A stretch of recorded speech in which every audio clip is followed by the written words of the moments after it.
Hello and welcome back to Cyrils Brettspiele. My name is Nils and today we are talking about Love Letter Batman Edition. Yeah, that's true. Love Letter has a lot of editions right now in the market and one of them is Batman Edition. So this is a cooperation between AIG and Cryptozoic. I hope I pronounced Cryptozoic correctly. I don't know. That's really hard for my native German tongue to pronounce Cryptozoic correctly. Hopefully it is correct. However, AIG has a license for Love Letter. What a surprise. It's a trademark. And Cryptozoic has a license for Batman in board gaming. So therefore, logical, both of them teamed up together to create Love Letter Batman Edition. There are other Love Letter editions on the market between both of them. One of them is The Hobbit, just to let you know.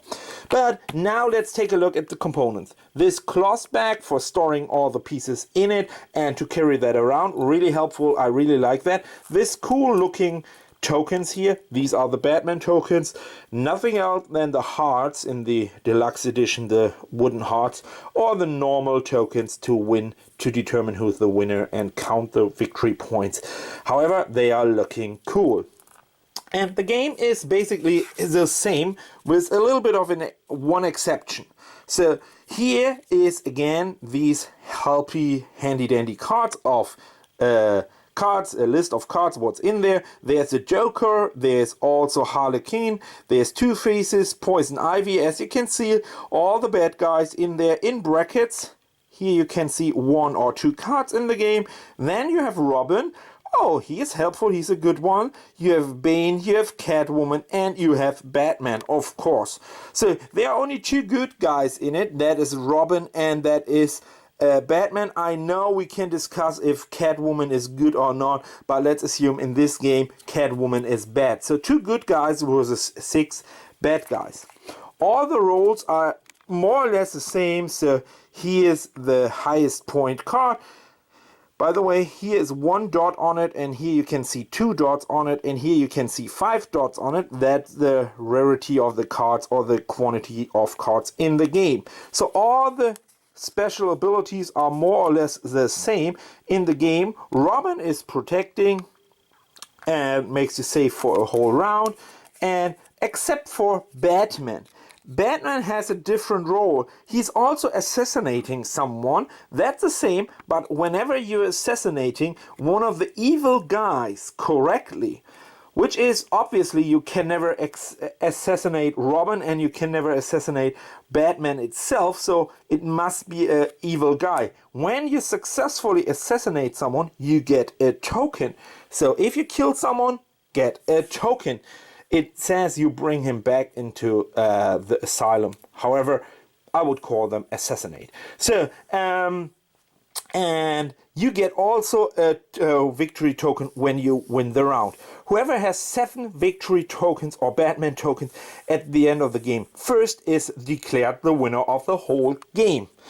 That is in a nutshell, like always in a nutshell, the rules, and I don't want you to get too deep into it. I wanted to talk about my personal experiences with Love Letter in general and Batman Love Letter in specific. So first of all, Love Letter itself is on the market since a couple of years, and I remember the first time I played Love Letter. It was outstanding. I played it, I think, back in Canada. No, I'm not 100% sure if it was back in Germany or Canada. I cannot remember where, but I can easily remember the group. We waited for a couple of people and they invited me to, hey, let's sit down and play Love Letter. It's a cool new game, it's very easy, and then they put it on the table and I thought, well, a game of only this number of cards and a couple of tokens, can that be good?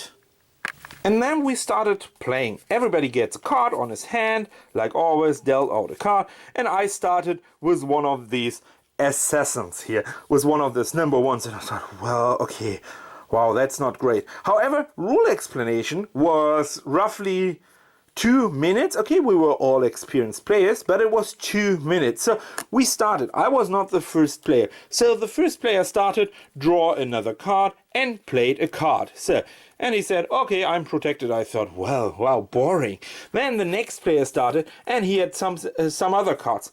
And he started to compare cards. And he was out. It was a one-on-one, and I shot, and I said, well, you are the Joker, and I shot him. Not the Joker, it was the other game, however, and he was out there, and I got my first token. I thought, well, played a complete round in under 2 minutes. That's not bad, and there was meaningful decisions. I had to choose which I wanted to kill, and okay, killing and being out of a round, player elimination, is usually not my favorite part. But if you're sitting down 2 minutes or 3 minutes waiting until the round is done and then you're back into the game, hey, that's a great idea. And we played it and we played it and we ended up in playing Love Letter for 3 hours in a row. Can you really believe that? I can, because I was part of this group. However, that was my first Love Letter experience. I got back from that evening and I thought, wow, what an interesting game. Was going to bed, and the whole night I was dreaming about Love Letter. It sounds weird, but I'm a little bit of a nerdy guy in that sense. And yeah, I was dreaming the whole night about Love Letter. And next week we played it again with the same people in the same group, and was falling a little bit. Okay, we played it only 2 or 3 times. I cannot really remember. And then I decided, okay, let's buy it. It's affordable. It's $10 or whatever. So it's a really affordable game. So I bought it. And 2 weeks later, friends from Germany came over. They were on a pre-honeymoon a little bit. So they proposed to marry their marriage in their wedding in a couple of weeks. So they proposed that, and we start, hey, Love Letter. What a great idea to play the game. And they loved the game immediately. So it's a perfect game for 2 couples sitting around a table while they are talking, sharing memories from the past, and using a couple of cards then. Okay, they loved the games, and I thought, oh, they loved the game Love Letter. What a surprise. And then we decided to, hey, why not making this as a gift for the wedding party? So we bought one of these games, sent it over to Germany, wrote a handwritten letter to it, and gave that as our wedding gift on top to the other wedding gift. And that was one of our personalized parts. They still play the game after more than 3.5 years regularly together with friends, and they still like it. And last year, it was roughly 1 year ago, or 1.5 years ago, I saw Love Letter with the special editions, and I thought, well, what's that? I'm a little bit of a sucker for comics and comic books, so but to be honest, Marvel is my favorite, not DC. So I decided to, wow, let's give it a try. And then I told all the other people, yeah, I know the rules. I don't, yeah, listen. And then he said something from 7. I said, well, 7, you're an idiot. I know that better. It's 3 victory points when you win 3 hearts. And I briefly looked into no, it's 7. Wow. And you get this from this assassinate. Oh, bad game. I immediately decided, gut feeling-ish, oh, that's a bad game. Why they changed this rules? But when you play it, it makes sense. It makes sense. It makes this Batman, this assassinating character card, so much more powerful and so much more interesting. So usually when you have this one on your hand, you just randomly guess, okay, I kicked you out or not kicked you out. But there was, except for you kicked someone out, except for it was a one-on-one heads battle in the last minutes, there was no immediately benefit. Right now you get an immediately benefit, a goodie, if you kill someone, and you can collect in one round, in theory with 4 people, 1, 2, 3 kicking out plus winning the round, 4 of these Batman tokens in one round. That is possible, and yeah, I really like it. I know we are in a nutshell, so therefore I'm trying to speed up a little bit. I just wanted to add one more thing. And I wanted to show you that with one hand. Hopefully it works. So up, all of that going together here in with one hand. Let's see if that works or not.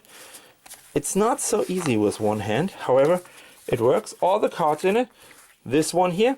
And now you would put that all in here in this bag all together, and you can take it with you. In under 20 seconds you can pack the game back in it, can take it to a pub, a bar, eating out or whatever, dining in, whatever you want. You can play it with your friends. In my theory, it's the best one with two couples. Yeah, that was another In a Nutshell edition. Cyrils Brettspiele. My name is Nils, and see you next time. But so far I would say good hunting. Bye bye. Batman!